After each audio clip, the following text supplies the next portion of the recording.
India cinema అంటే కథ కొత్తగా ఉండాలి, కంటెంట్ నెవర్ బిఫోర్ అనిపించాలి. అప్పుడే సినిమాపై క్యూరియాసిటీ పెరుగుతుంది.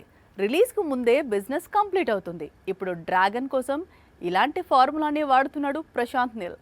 ఎన్టీఆర్ని నార్కోటిక్స్ బ్యాక్ డ్రాప్లో సరికొత్తగా చూపించబోతున్నాడు. ఎన్టీఆర్ డ్రాగన్ మూవీ ఎట్టకేలకు సెట్స్ పైకి వెళ్లింది. హైదరాబాద్ లో రెగ్యులర్ షూటింగ్ స్టార్ట్ అయింది.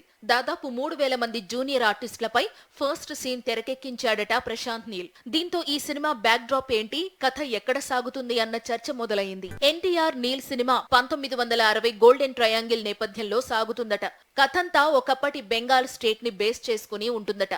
నార్కోటిక్స్, ట్రాఫికర్స్ అరాచకాలు, స్మగ్లింగ్ కార్యకలాపాలు ఇందులో హైలైట్ గా ఉంటాయట. ఈ ప్రాజెక్టు కోసం 360 కోట్ల భారీ బడ్జెట్ ని మైత్రి మూవీ మేకర్స్ కేటాయించినట్లు తెలుస్తోంది. డ్రాగన్ లో NTR role powerful police officer అని తెలుస్తోంది. 1960s బ్యాక్ డ్రాప్ కి తగ్గట్టు తన లుక్ ని డిజైన్ చేశాడట ప్రశాంత్ నీల్. మొదటి షెడ్యూల్ కేవలం 10 రోజులు మాత్రమే ఉంటుంది. మార్చి నుంచి జరిగే సెకండ్ షెడ్యూల్లో ఎన్టీఆర్ పాల్గొంటాడని సమాచారం.